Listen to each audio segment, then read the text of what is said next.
Salut à tous, bienvenue dans cette nouvelle émission de Radio Gambach. Aujourd'hui, je me trouve avec Thiel. Salut Thiel, tu vas bien? Ja, vielen Dank zuerst für die Nachfrage. Mir geht es sehr gut. Ich spüre zwar im Moment ein bisschen die Nervosität vor diesem Interview, aber die Vorfreude ist dennoch enorm. Et nous avons le grand plaisir d'accueillir Madame Sylvie Bonvincent-Sonnens. Bonjour, Goetzi. Bonjour. Alors, Madame la conseillère d'État, au programme de notre émission aujourd'hui, nous vous proposions que nous fassions un peu connaissance avec vous, puisque finalement vous êtes un peu notre chef à tous et que vous avez le droit de vie des morts sur nous. Alors, pour commencer, il va tenter de brosser votre portrait. Ja, Sylvie Bonvincent-Sonnens, Sie sind Freiburger Staatsrätin, verheiratet und Mutter von 2 erwachsenen Kindern. Geboren wurden sie am 25. Oktober 1971 in Estavayer-le-Lac. Ihre Schulkarriere beendeten sie am Gymnasium in Yverdon-les-Bains mit der Matura. Danach begannen sie eine Ausbildung zur Journalistin und arbeiteten mehrere Jahre als solche, unter anderem auch beim Regionalradio RT1 in Marin. Später aber entschieden sie sich für die Landwirtschaft. Sie erlangten einen Fachausweis als Betriebsleiterin und später auch das Diplom zur Meisterlandwirtin. Im Jahre 2005 sind sie dann auf ihren Familienhof zurückgekehrt. 2012 stellten sie ihren Betrieb dann auf biologische Landwirtschaft um. Aber auch in ihrer Freizeit haben sie sehr, sehr viele Hobbys. Sie mögen Theater- und Kinobesuche, lesen gern und fahren oft Fahrrad oder gern auch mit dem Pferdegespann. Außerdem pflegen sie ein vielfältiges Vereinsleben. So spielen sie etwa Volleyball, sind Amateurschauspielerin und Mitglied und Leiterin der Projekt Gute Musik und außerdem Mitglied der Société de Cavalerie in Payerne. Aber natürlich dürfen auch einige Worte zu ihrer politischen Karriere nicht fehlen. Sie sind Mitglied bei den Grünen und wurden im Jahre 2015 Freiburger Grossrätin. Im Jahre 2021 wurden sie in den Staatsrat gewählt. Dort stehen sie nun der Direktion für Bildung und kulturelle Angelegenheiten vor. Alors, est-ce que vous vous reconnaissez dans cette biographie? Oui, je m'y reconnais, c'est mon CV un peu allégé parce qu'évidemment il y a aussi beaucoup d'autres choses. J'ai été bergère d'alpage, j'ai été professeure de théâtre, j'ai été secrétaire syndicale, j'ai eu beaucoup de vie dans ma vie. C'était un résumé. Bon, à présent que nous savons un peu qui vous êtes, nous vous proposons d'entrer dans le vif du sujet avec quelques questions. Sie sind hier heute bei unserem Schulradio Radio Gambach eingeladen und wie ich es vorhin schon erzählt habe, waren Sie, bevor Sie dann zur Landwirtschaft gewechselt haben, waren Sie Journalistin. Wie würden Sie im Allgemeinen Ihre Beziehung zu den Journalisten, zu den Medien beschreiben? Quand je parle de mon expérience de journaliste radio en particulier, j'ai l'impression que c'était au Moyen-Âge, puisque j'ai travaillé encore avec des outils médiévaux, on va dire. Ça s'appelait des nagras, ça pesait 15 kilos, on le portait sous le bras, on coupait des petites bandes qu'on recollait. Et c'est vrai que le travail était très très différent, mais c'était passionnant. J'ai toujours préféré quand même la presse écrite. Parce que la presse écrite, ça reste, on peut y revenir, on peut prendre du temps. La presse radio, on fait une interview, ça passe 60 secondes à l'antenne, puis après c'est fini, on passe à autre chose. Il y avait un côté de stressant et immédiat qui des fois me gênait, mais c'était une expérience évidemment très intéressante. Sie sprechen jetzt gerade diese Interviews an. Sind Sie eigentlich noch wie nervös und aufgeregt vor Interviews? Oder haben Sie wie eine Routine entwickelt mit der Zeit und haben Sie vielleicht auch noch eine Anekdote so im Zusammenhang mit den Medien und Ihrer Arbeit? Alors je suis toujours un peu nerveuse, évidemment ça me demande quand même toujours de la concentration. On sait qu'aujourd'hui ce qu'on dit peut rester sur les réseaux sociaux, tout ça peut être très important, un mot de travers et puis voilà ça nous poursuit, donc il faut toujours être très, très concentré dans les interviews. Maintenant de mon côté, j'ai pas vraiment d'anecdote comme invitée, mais par contre comme intervieweuse, oui, j'ai eu la chance d'interviewer par exemple un rescapé du camp de concentration de Buchenwald qui m'a raconté sa vie. C'est la première fois qu'il en parlait. Il était résident dans un home médicalisé et il m'a raconté sa vie d'interné dans un camp de concentration nazi, et je dois dire que ça a été un des moments forts de mon travail de journaliste. Vorhin haben Sie ein bisschen von der Nervosität oder Angst gesprochen, vom Gesagten, oder dass das dann wie verwendet werden kann in den sozialen Netzwerken, vielleicht auch nicht zu Ihrem Vorteil. Haben Sie vielleicht manchmal auch Angst, wenn Sie Interviews führen, dass Sie eine falsche Aussage machen könnten, die Sie dann später bereuen? Oui, je pense que c'est ça qui change aujourd'hui, mais pas seulement pour les politiciens ou les invités d'interview, mais pour toute la population. Les réseaux sociaux font qu'on doit se comporter différemment. Je me réjouis d'ailleurs d'avoir été jeune sans qu'on puisse me filmer, me mettre sur Facebook quand j'étais dans la Guggenmusik par exemple, parce que il y avait une certaine liberté qu'on n'a peut-être plus aujourd'hui. On doit toujours faire attention. Sylvie Bonvincent-Sonnens, vous avez grandi dans une famille paysanne. Est-ce que vous pensez que ça a eu un impact sur votre choix de parti des Verts? Alors je pense qu'effectivement le contact avec la nature, de voir l'évolution aussi des campagnes, de voir comment l'agriculture et notre alimentation s'est transformée, évidemment ça a eu un impact très fort. Ma grand-mère quand j'étais petite me disait que pour elle c'était son rêve de revoir des perdrix dans nos champs, parce que quand elle était plus jeune, ma grand-mère en voyait des perdrix, c'est des oiseaux qui marchent, donc ils ont été éliminés par les pesticides. Et je me suis dit, quand j'étais plus jeune, je me suis dit, mon rêve, ça sera de pouvoir redonner des perdrix pour ma grand-mère dans notre région. Mais je pense que ça ne va pas être possible. Donc votre famille, elle vous a toujours soutenu dans cette voie-là de choix, enfin votre choix, quoi. Alors je dois vous dire que quand j'ai mis l'exploitation agricole en agriculture biologique, ça a été un peu difficile à comprendre pour mon père en particulier, parce que mon père a connu la période de l'agriculture où pour les jeunes et les enfants c'était très dur. Quand ils rentraient de l'école, ils devaient aller travailler. Le samedi, ils devaient aller travailler arracher les mauvaises herbes à la main dans les champs.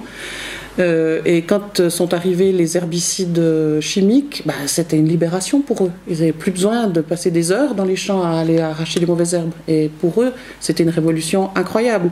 Et je pense que si j'avais été à leur place, j'aurais aussi été contente de cette révolution. Et aujourd'hui, si on dit à mon père qu'il a pollué les ruisseaux, il a tué les oiseaux et puis il a rendu les gens malades, je pense que c'est pas juste. Lui, il a fait ce qu'on lui a dit de faire et il a fait ce qui était pour lui quelque chose qui semblait une avancée scientifique et technique. Aujourd'hui, avec le recul, on sait que c'était des produits toxiques. Néanmoins, on ne peut pas jeter la pierre aux paysans qui les ont utilisés. Et est-ce que vous pensez qu'à l'heure actuelle, les paysans du canton de Fribourg en font assez en matière d'environnement ou pas? Il faut savoir que le canton de Fribourg est le canton où il y a le plus petit pourcentage d'agriculture biologique en Suisse. En Suisse, dans le canton de Fribourg, il y a à peu près 8% d'agriculteurs bio. La moyenne suisse est entre 15 et 20%. Dans le canton des Grisons, par exemple, 60% des agriculteurs sont en agriculture biologique. Et le canton de Fribourg, évidemment, il a encore beaucoup de pas à faire pour rejoindre au moins la moyenne suisse. Nous, les jeunes, tous les jours, on sent beaucoup de pression pour que nos comportements y changent. Par exemple, avec la limitation de consommation de la viande, plus prendre l'avion, éviter le plastique. Et vous-même, au quotidien, quels efforts vous faites pour l'environnement? Alors, je pense pas que moi, je suis pas moralisatrice. Je pense que chacun peut faire sa part. Mais déjà, j'ai une voiture électrique. J'utilise sinon beaucoup les transports publics pour venir à Fribourg. Je viens au maximum, en tout cas 3 à 4 fois par semaine, je viens à Fribourg en transport public. On a des panneaux solaires. On a arrêté les énergies fossiles aussi pour le chauffage. Et puis j'achète au maximum des produits locaux et plutôt des produits bio. Et est-ce que vous pensez que tous nos petits efforts comme ça quotidiens, ils peuvent rivaliser avec les grandes entreprises qui polluent beaucoup plus? Je pense que chacun doit faire sa part. C'est l'histoire du colibri qui va éteindre l'incendie avec son petit bec rempli d'un tout petit peu d'eau. Et ce qu'a dit aussi Théodore Monod, un grand naturaliste, il a dit le peu qu'on peut faire, le tout petit peu qu'on peut faire, il faut le faire. Donc vous êtes élu au Conseil d'État depuis l'automne 2021. Qu'est-ce qui vous a surpris le plus positivement depuis votre entrée en fonction? Alors, on m'avait prédit que j'allais plus pouvoir vivre, que j'allais devoir rentrer carrément comme dans un monastère pour ce travail. Puis au fond, il y a beaucoup de travail, effectivement. Mais c'est pas ça qui m'a le plus enthousiasmé, ce qui m'a étonné, c'est le fait d'avoir l'aide que j'ai pour réaliser ce travail. Donc il y a toute une équipe autour de moi, il y a un secrétaire général, il y a des assistants, il y a des chefs de service, il y a des recteurs de collèges aussi qui sont là pour m'apporter aussi le retour du terrain, et ça je pense que c'est très très précieux. Et ce qui m'a aussi vraiment plu, c'est que j'ai de nouveau rencontré plein de belles personnes tout au long de cette première année de fonction, à la fois des enfants, des jeunes, des gens plus âgés, des professeurs, des parents d'élèves, enfin bref, quelque chose d'incroyable. Puis au contraire, qu'est-ce qui vous a plutôt surpris, mais négativement? Quelles difficultés vous avez rencontrées? Alors ce que j'ai constaté, c'est que la période Covid, je suis entrée en fonction, ça se terminait, hein, on a eu les dernières restrictions de masques il y a à peu près une année, mais après tout ça s'est un petit peu ouvert, et je pense que les effets Covid ne sont encore pas tout à fait éteints. On voit qu'il y a à la fois chez les enseignants, à la fois chez les jeunes, chez les élèves, chez les enfants, les parents aussi, il y a encore beaucoup de choses qui doivent encore être mises en place. Les gens sont ressortis un peu meurtris de toute cette période, et puis on doit reprendre confiance, on doit repartir dans la vie, et je pense que ça demande quand même du temps et puis beaucoup de bienveillance et de compréhension. Vous qui êtes donc conseillère d'État responsable des écoles, nous en tant que collégiens on a quelques questions dans ce domaine. Par exemple, par rapport au projet Bayode au collège, qu'est-ce que vous en pensez ? Eh bien, moi, je pense que c'était une bonne chose. Les résultats montrent que c'était une bonne décision. Mes filles qui ont fait le GIB ont été sous un projet Bayode depuis 2017 déjà. Donc, c'était pas quelque chose qui m'était inconnu. Ça avait bien marché au gymnase intercantonal de la Broye, déjà en 2017. Et je dois dire que les craintes qui avaient été émises pour l'introduction de ce projet, qu'il fallait écouter et entendre, évidemment, elles se sont avérées pas toutes justes. Certaines, oui, et il a fallu un petit peu recadrer un peu les choses ou réaiguiller un peu les choses. Mais dans l'ensemble, je pense que c'est une réussite. De ce que j'entends. Après, vous êtes les premiers concernés avec les corps enseignants, et c'est à vous aussi de nous dire si ça fonctionne ou s'il y a des choses encore à améliorer. On est là au début d'un déploiement. Alors pour moi qui suis en première, je trouve ça beaucoup plus pratique d'avoir tout apporté dans nos ordinateurs, même si c'était quand même un gros changement d'apprendre à utiliser quand même toute cette technologie. Mais je trouve quand même que c'est bénéfique. Et toi, Till, qui est en troisième et donc qui bénéficie pas du projet, est-ce que tu nous envies? Also ja, ich habe ja auch mein eigenes Tablet dabei, wo ich dann immer meine Notizen mache, und eigentlich finde ich das Projekt eine sehr gute Sache, weil das Ziel der Schule ist es ja, uns auf das spätere Berufsleben vorzubereiten, und da gehört halt der Umgang mit den Computern und mit den Werkzeugen wie Word und so einfach dazu. Und daher finde ich das Projekt sehr gut, aber wie du es eben gesagt hast, ich war ja nie dabei. Ich war nie im Bayode dabei, also kann ich es eigentlich auch nicht beurteilen. Ce que je peux dire encore, c'est que ce qui m'a choqué aussi à l'introduction de ce projet, comme à l'éducation numérique pour les écoles obligatoires désormais, c'est qu'on me dit toujours mais les jeunes ils vont les casser, ils vont se les faire voler, ils vont les vendre sur eBay ou je ne sais trop quoi. Puis au fond pas du tout. Je pense qu'il faut vous faire confiance, et moi je vous fais confiance, et je fais confiance aussi aux jeunes de l'école des CO. On le voit par exemple dans la partie germanophone du canton, et on a distribué 1400 tablettes à 1400 élèves, et en 2 ans, combien de tablettes ont dû être remplacées? 5. Donc on voit qu'il faut faire confiance aux élèves et aux étudiants. Je pense qu'ils sont conscients de la chance qu'ils ont d'avoir cet outil, et ils en prennent soin. Mais est-ce que vous ne pensez pas que c'est un peu néfaste pour l'éducation d'être toujours sur l'ordinateur, toujours avec les écrans, etc. Alors, déjà, la stratégie numérique du canton dans les écoles obligatoires ne dit pas qu'il faut être toujours sur les écrans. Il y a des choses qui se feront sans écran. Ça va être, certains cours vont être faits avec les écrans, puis certaines choses pas. Par exemple, un cours de musique que j'ai vu, la semaine précédente, ils ont chanté. La semaine suivante, ils allaient jouer de la mandoline. non, du ukulélé, pardon, ils avaient des petits ukulélés. Et cette semaine, la semaine où je suis allée, eh bien, ils faisaient un podcast. Donc on voit que c'est un complément, c'est quelque chose en plus. Ça remplace pas les livres, ça remplace pas le papier, ça remplace pas les autres choses, mais c'est quelque chose qu'on a en plus et qui permet quand même de faire des choses super. Et les élèves disaient que, par exemple, pour faire un exposé, pour chercher des informations, on perd quand même moins de temps, on fait des belles choses, on a des beaux projets qui sont possibles. Donc c'est quand même beaucoup plus pratique. C'est beaucoup plus pratique. Et par exemple, l'éducation numérique à l'école, ce qu'on appelait l'école enfantine, donc la 1H et 2H, dans un établissement scolaire primaire, ils ont installé une salle pour l'éducation numérique. Et vous savez ce que c'est? C'est une cuisine. C'est une cuisine avec des petits potagers, des petits fours, des petits outils pour les enfants pour faire la cuisine. Parce que quand on fait de la cuisine, au fond, on fait de la lecture numérique. Et c'est vrai qu'il y a quand même beaucoup plus de distractions possibles avec nos ordinateurs. Et vous, à la place des enseignants, qu'est-ce que vous feriez pour éviter ça? Je pense que pour l'enseignant, ça demande évidemment aussi un changement dans la manière d'enseigner. Quand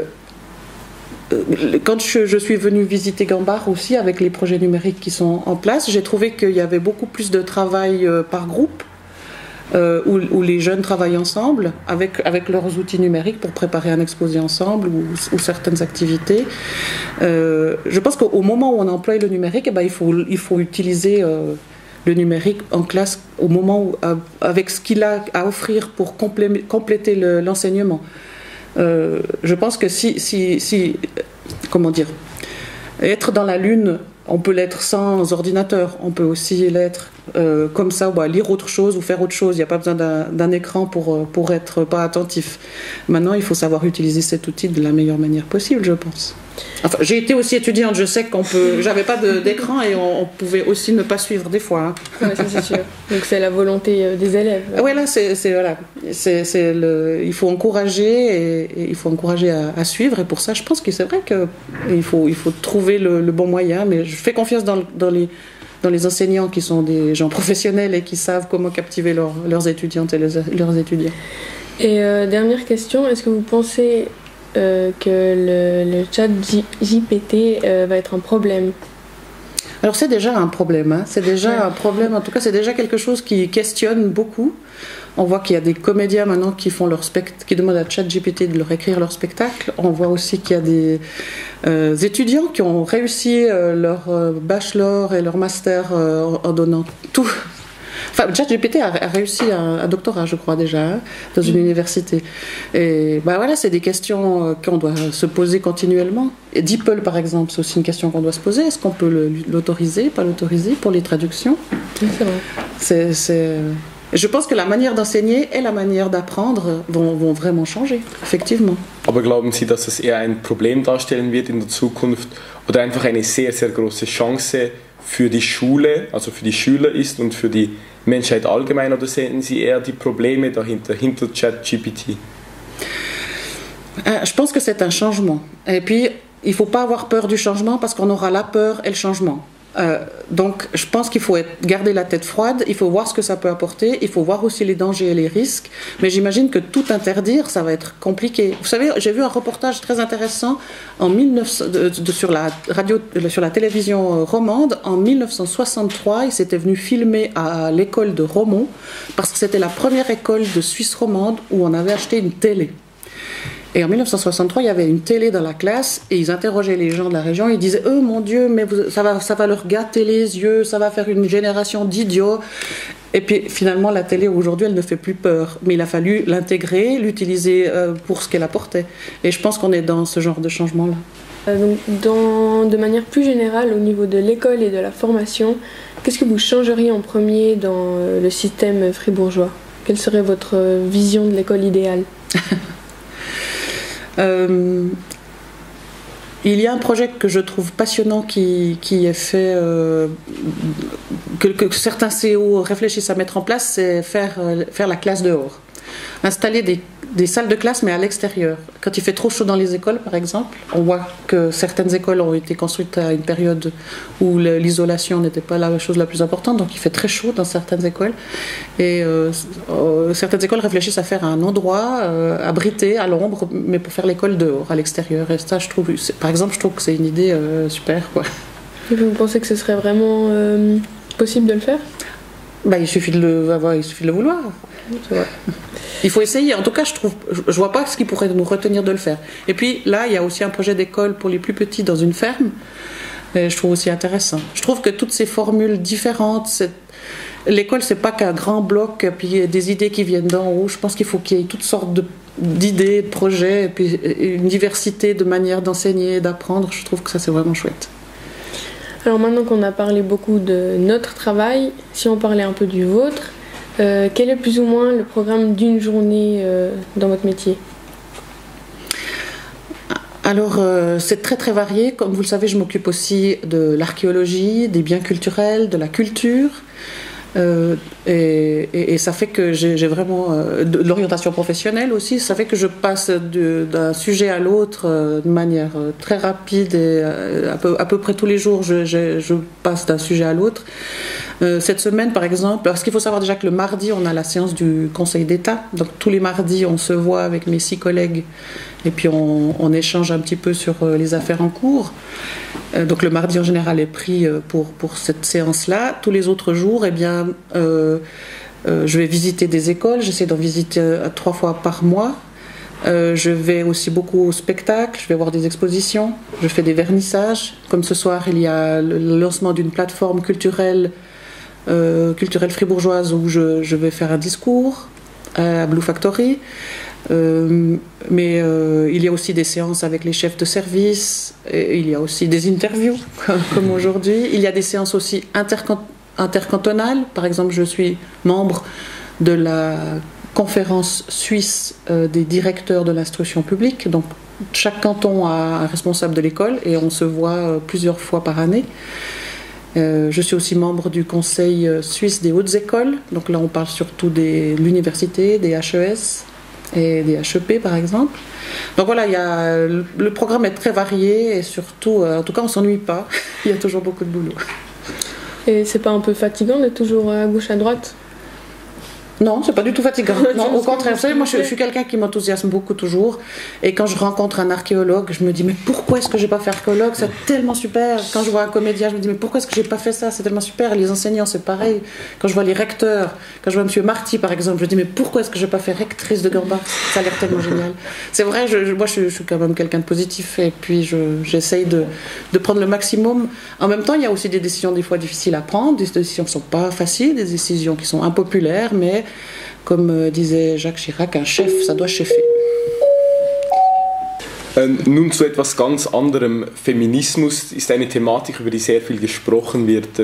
Würden Sie sich selbst als Feministin bezeichnen?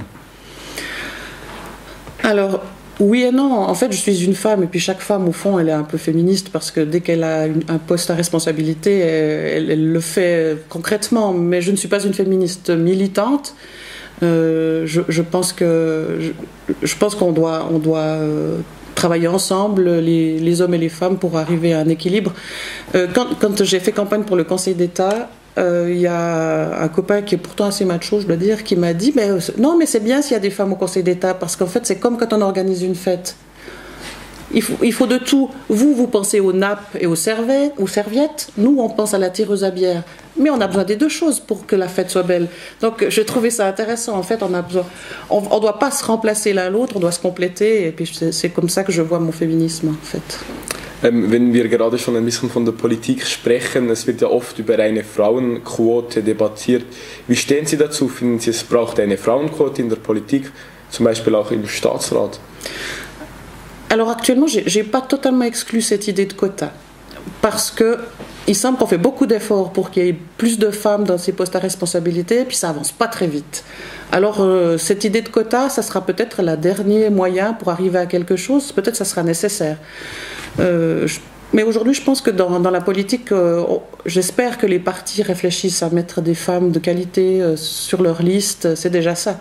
Et puis, il faut que les femmes votent pour des femmes aussi, donc voilà, ça demande beaucoup de choses. Mais le quota, je n'ai pas encore totalement exclu cette idée, mais avant, il faut utiliser tous les autres moyens. Sie haben ja sehr viele Einblicke in die Politik, in die Politlandschaft. Haben Sie auch das Gefühl, dass Frauen anders politisieren, als es vielleicht Männer tun? Alors, je pense qu'on a d'autres priorités que les hommes. Je pense qu'il y a des dossiers qu'on mettra plutôt sur la pile, puis les hommes les mettront un peu plutôt dessous. On n'a pas les mêmes, on n'a pas les mêmes secteurs où on aimerait agir, je pense. Bon, alors on se trouve ici dans un collège de la ville et comme vous le savez, certains d'entre nous vont passer leur bac à la fin de l'année. Et c'est quand même vous qui en êtes la grande arbitre.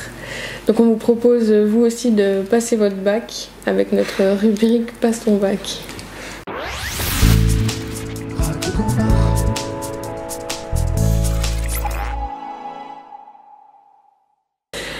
Mais avant l'épreuve, peut-être que vous pourriez nous dire déjà quand vous l'avez passé et si vous gardez des bons souvenirs de cette année-là. Alors moi j'ai fait un bac dans le canton de Vaud, donc déjà c'est en 3 ans, aïe aïe aïe. Le débat est relancé, vous le savez, avec la durée de la maturité. Oui, alors je garde de bons souvenirs. On était une bonne classe, on n'était que des filles, étonnamment. C'était pourtant un collège mixte, mais on n'était que des filles dans la classe parce qu'il y avait celles qui faisaient l'italien et celles qui faisaient le latin. Et c'était en 1900. J'avais 19 ans, donc c'était en 1990. C'est possible? 90. Oui, possible. Wir beginnen jetzt mit einer Frage zur Geografie. Sind Sie bereit? Ja. Warum ist es in der Broye so neblig? Neblig? Brouillard. Oh. Ah, le brouillard. En fait, il y a beaucoup de brouillard, c'est parce c'est une légende qu'on essaye de maintenir pour qu'on reste entre nous, pour que personne vienne chez nous. Mais l'été, il y a beaucoup de soleil, on a beaucoup de touristes qui viennent au bord du lac. Ich glaube, wenn Sie diese Frage in einer Geografieprüfung aufgeschrieben hätten, hätten Sie vielleicht nicht die volle Punktzahl bekommen, aber bei uns bekommen Sie sie trotzdem. Eine weitere sehr bekannte Frage in unserem Kanton ist es zu fragen, welcher Berg der höchste ist im Kanton Freiburg. Alors c'est le Vanille Noir. Absolut richtig. À présent, votre spécialité, question théâtre. Qu'est-ce qu'une didascalie? Une didascalie, c'est les petites indications dans les textes de théâtre qui nous disent ce que le comédien doit faire, c'est ça? Oui. Et comment appelle-t-on une succession de répliques très brèves? Alors ça, je ne sais pas. Des stichomitis. Et enfin, que veut dire l'expression frapper les 3 coups? C'est démarrer la pièce de théâtre? Ouais, c'est ça. Maintenant, une question littérature. Un auteur très célèbre et un livre très connu, La Ferme. Est-ce que vous pouvez nous en parler? Alors La Ferme, c'est un livre qui regroupe les chroniques que j'ai écrites pour le journal Terre et Nature pendant 3 ans.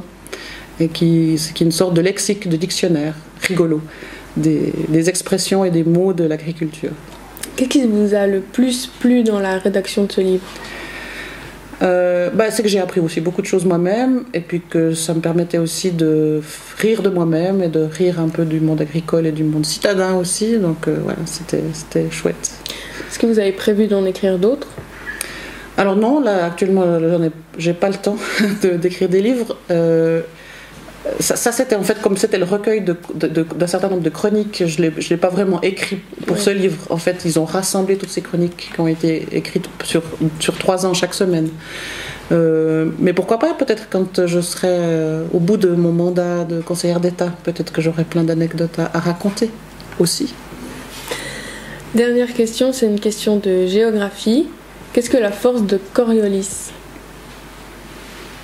Aucune idée. Alors c'est la force liée à la rotation de la Terre qui a un impact sur les mouvements à une grande échelle, comme les vents ou les courants océaniques. Mais la géographie, c'était pas une matière de bac, ou bien? Je rêve. Nein, aber es zählt ja trotzdem. Ah, bon, d'accord, voilà. Ja. Ah, vous voulez changer un peu le principe. Culture générale. Culture générale, voilà. Ich glaube, wir können Ihre Maturität geben und zu unserer nächsten Rubrik kommen. Was ist das für ein Bild? Alors on vous propose de feuilleter un album photo et à vous de commenter et d'expliquer ce qu'on voit à la photo. Alors voici la photo numéro 8. Ah, ça c'est quand j'ai appris que j'étais élue. Et comment vous vous sentiez à ce moment-là? En fait, c'est une drôle de sensation, effectivement. Ça fait de la joie, du soulagement. Puis, vous savez, en fait, là, je suis juste avec mon président de parti, c'est Julien Vuillemier. Mais en fait, dans la salle, il y avait plein de monde, des verres qui avaient, pendant plusieurs semaines, été distribués des cuchots à la gare, des flyers, qui étaient allés discuter avec des gens, qui organisaient des soupers de soutien. Puis tout le monde qui avait participé à mon élection, il était là. Et je trouve que j'avais là vraiment beaucoup de reconnaissance pour toute cette équipe qui avait travaillé dans l'ombre pour me permettre d'être élue. Est-ce que vous aviez quand même un petit peu peur quand vous avez vu toutes les responsabilités que vous aviez maintenant? Non, j'ai jamais eu peur. Non. C'était que de l'enthousiasme? Oui, ouais. Et puis j'étais aussi heureuse qu'il y ait quelqu'un habillé en vert, dans le cas présent, mais quelqu'un qui est au fond, qui est verte aussi à l'intérieur, qui soit aussi au Conseil d'État et qui puisse aussi représenter toute la population qui partage aussi les idées vertes. Kommen wir nun zum zweiten Bild. Können Sie uns erklären, was wir darauf sehen? Können Sie ein paar Worte darüber verlieren? Alors ça, c'est une histoire extraordinaire. Ce livre s'appelle le Narrenschiff. C'est un incunable, donc c'est-à-dire qu'il a été imprimé avant 1500. C'est dans les premiers écrits imprimés.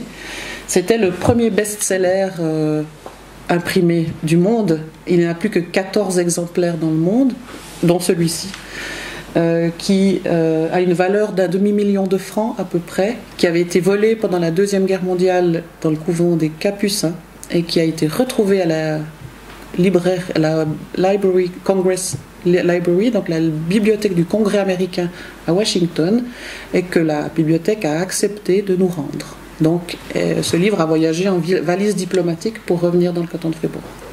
Also wie fühlt es sich an, dass dieses Buch zurückkehrt und ist es für Freiburg überhaupt wichtig, diese Art von Archiv von Büchern zu erhalten? Ah, c'était quelque chose d'incroyable de revoir, de pouvoir toucher ce livre. Bon, on doit mettre des gants, c'est extrêmement précieux et c'est vraiment très très impressionnant de penser que ce livre a autant d'années, qu'il a survécu, qu'il est toujours là. Il vaut tellement cher que les autres livres ont été vendus à la page. Donc les livres ont été répartis dans le monde entier parce que les gens achetaient une page, tellement il vaut cher. C'est incroyable. Et il faut dire aussi qu'on en a d'autres encore, qui sont dans des bibliothèques américaines et qu'on espère pouvoir récupérer un jour. On vous propose maintenant de vous faire écouter quelques enregistrements et vous nous direz ensuite ce que vous en pensez. Je me souviens des années 88-89. Nous étions une belle équipe de copains passionnés de théâtre, dont évidemment Sylvie faisait partie. Je crois qu'elle devait avoir 18-19 ans. Et certains d'entre nous sont devenus journalistes, enseignants. On avait une belle aventure avec une pièce d'Eugénie Schwartz, Le Roi Nu. Et on passait nos soirées, nos week-ends à fabriquer des masques en cuir. On a eu une belle tournée pour une compagnie de théâtre amateur à l'époque. On a été tourné en France. On a même été sélectionné pour représenter la Suisse romande dans un festival à Vicenza. Et on y a même laissé nos décors parce que c'était la dernière représentation. Bon, ça c'était pas très écologique. Voilà, donc c'était une belle aventure et c'est assez cocasse de retrouver, c'est un beau clin d'œil de retrouver Sylvie quasiment 40 ans après ministre de la Culture. C'est sympa. Vous avez reconnu de qui il s'agit? Oui, c'est Thierry Lou, le directeur des théâtres équilibrés Newtoniens. Donc vous l'avez connu au théâtre. Ça vous rappelle des bons souvenirs, tout ça? Oui, oui, d'excellents souvenirs. Vraiment, on était une équipe incroyable. On a pu jouer cette pièce partout en Suisse romande, en France et aussi en Italie, comme il l'a dit. Et c'était une pièce qu'on avait entièrement montée avec nos petites mains. On avait peint les décors. Et en plus, le thème de la pièce, Le Roi Nu, c'est en fait les habits neufs de l'empereur. une pièce écrite par un auteur russe qui, sous l'Union soviétique, osait pas dire trop ce qu'il pensait, mais c'était une manière de dénoncer les dictateurs. Donc c'était vraiment chouette. Et est-ce que vous avez encore gardé contact avec certaines personnes de la troupe? Alors étonnamment oui, parce que certains sont journalistes ici à Fribourg, des fois ils m'interviewent, enfin on parle, d'autres sont enseignants et j'en ai revu aussi, donc c'est vraiment très très intéressant, oui. Alors on va écouter la fin de son enregistrement. Très enjoué, on était jeunes à l'époque, donc très enjoué, passionné, déjà passionné de culture, d'écriture. Elle mettait même la main à la pâte pour la construction des décors parce qu'on était parti dans un décor hallucinant, une sorte de cube qui s'ouvrait, qui se fermait, qui se remontait un peu à la bricole. Et c'est vrai qu'elle était déjà bien passionnée de théâtre et de culture à cette époque, voilà. Qu'est-ce que vous préfériez le plus entre le théâtre en lui-même, les décors, écrire le texte? Je pense que c'était tout. Ça qui était chouette. C'était de jouer, de faire les entrées, de vendre les boissons à l'entracte. C'était le fait qu'on faisait tout. On faisait toutes sortes de choses et ça, c'était vraiment chouette. On découvrait la manière de faire des éclairages aussi. C'est ça qui m'a plu. Je pense que de faire que jouer sur scène, ça aurait été moins intéressant si on n'avait pas eu tout le reste, coudre les costumes. Enfin, c'était chouette. Est-ce que vous faites encore du théâtre? Mais bien sûr, la politique, c'est qu'une grande scène de théâtre. Je peux vous dire qu'en fait, que ça me sert quand même d'avoir pu faire du théâtre. Ça nous permet aussi d'avoir appris à poser la voix, à dire des choses simplement. Dans les mouvements aussi. Je pense que ça nous aide. D'ailleurs, vous savez que dans le lycée du Jura, ils ont une option théâtre qui marche très bien, parce qu'en fait, ils font à la fois du français, ils font de la pose de voix, ils font de la confiance en soi, tout en faisant du théâtre. C'est aussi une branche qui est aussi pleine de ressources pour d'autres choses.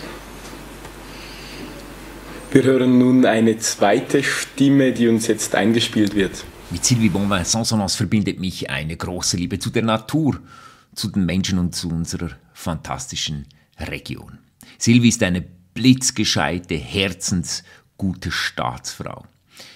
Mit ihr verstehe ich mich blendend. Wir können miteinander lachen, wir können miteinander arbeiten. Und sie ist eine wichtige politische Verbündete. Ihrem Lachen nach haben Sie diese Stimme jetzt auch wiedererkannt, oder? Ja, das ist Gerhard André. Nationalrat. Was bedeutet Gerhard André für Sie? Was verbindet Sie mit ihm und wo haben Sie ihn kennengelernt? Alors je l'ai rencontré dans le parti des Verts quand j'ai commencé dans ce parti et lui m'a toujours impressionné parce qu'en fait il avait fait d'abord un apprentissage de menuisier, ensuite il a fait ingénieur, puis après il a créé sa propre entreprise dans le numérique et il a aujourd'hui à la tête de 200 personnes et je trouvais que son parcours comme fils de paysan bio de la Saint-Gine était assez époustouflant. Gerhard André hat seine Ständeratskandidatur angekündigt. Das haben Sie wahrscheinlich mitbekommen, oder? Ouais, je trouve que c'est un candidat exceptionnel aussi pour représenter le canton de Fribourg, à la fois ceux qui ont fait un apprentissage, ceux qui ont fait des études, à la fois ceux qui sont attachés à leur terroir, mais aussi qui sont dans la modernité avec le numérique. Je pense que c'est un excellent candidat pour le canton de Fribourg. Wenn man jetzt so die Sitze im Staatsrat anschaut, im Ständerat anschaut, dann sieht man, dass es wahrscheinlich den Sitz von Isabel Chassot oder Johanna Gappani treffen wird. Steht das nicht ein bisschen im Konflikt mit Ihrer Aussage von vorhin, dass es wie mehr Frauen in der Politik braucht, dass Sie sich auch vielleicht für eine solche Frauenquote aussprechen würden? Alors, il ne faut pas mettre des femmes pour mettre des femmes. Il faut mettre des bons candidats, qu'ils soient hommes ou femmes. Je soutiens les bons candidats. Je pense qu'aussi, c'est vrai, mesdames Chassot et Gappani n'ont pas démérité. Elles font aussi un excellent travail à Berne, mais c'est le jeu des élections. Je crois qu'il faut pouvoir représenter la population et j'invite vraiment la population à aller voter pour ses candidats préférés. Und nun die letzte Aufnahme, aber Achtung, es wird immer schwieriger. Qu'on pourrait dire d'elle, c'est que ce soit dans sa vie de tous les jours, au quotidien, ou dans sa qualité de personne politique, je pense que c'est quelqu'un qui est assez intégré et motivé à défendre ses valeurs et les choses qui lui tiennent beaucoup à cœur. C'est vrai que dès qu'elle s'investit dans quelque chose, elle peut pas le faire à moitié. Elle va tout de suite devenir présidente, elle va tout de suite essayer de chercher toutes les solutions possibles pour que cette solution marche et soit défendue au niveau politique, au niveau familial et pour tout. Donc ça, je pense que c'est vraiment une qualité d'elle, c'est que, disons qu'elle s'investit à fond et puis elle est ultra motivée. On imagine que vous avez reconnu. Ouais, je suis vraiment très étonnée, c'est incroyable. Merci d'avoir m'avoir fait penser à ma fille Mathilde. Est-ce que vous êtes d'accord avec ce qu'elle dit? Alors, c'est vrai que comme je l'ai dit tout à l'heure, je suis quelqu'un de très positif et toujours très enthousiaste. Peut-être des fois un peu trop, je sais pas. Peut-être que je saoule un peu les gens, je sais pas. Mais c'est pas ce qu'elle a. J'ai l'impression qu'elle dit. Mais alors on propose d'écouter la fin. Bah, si je peux raconter une anecdote sur sa carrière d'écrivain, c'est vrai que quand elle écrivait le journal d'une apprentie dans le Terre et Nature, beaucoup de gens pensaient que c'était une histoire vraie et que l'apprenti existait vraiment.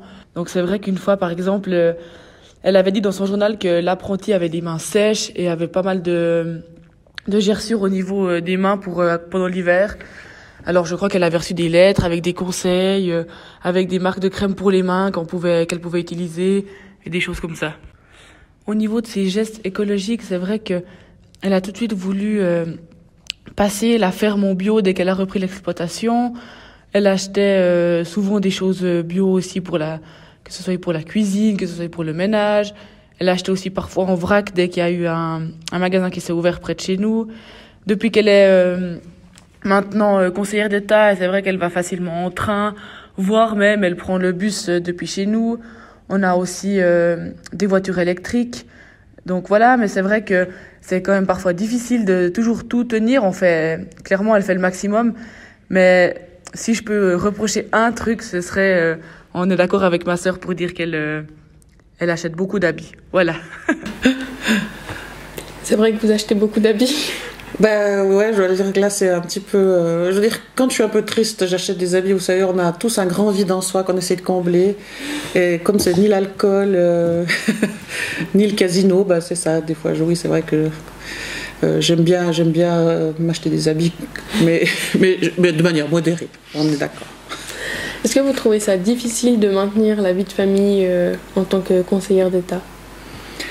Ça demande des efforts pour garder le contact, effectivement, et ça demande des efforts de mon côté, aussi des efforts de compréhension de la part de ma famille, mais dont ils font preuve actuellement.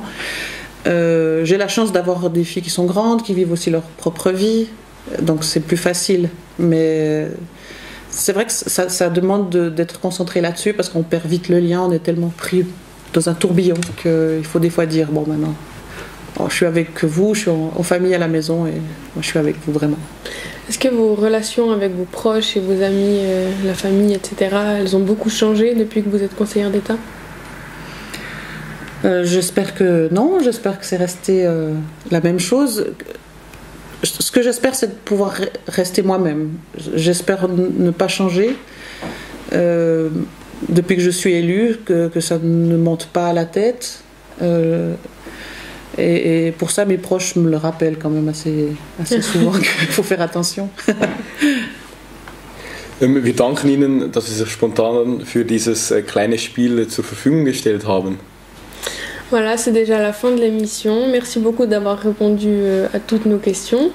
Gambard était très honoré de vous avoir parmi nous. Et donc peut-être qu'à une prochaine interview, on abordera d'autres questions plus politiques ou plus ludiques, allez savoir. En tout cas, non. Est-ce que vous avez un dernier mot pour le collège?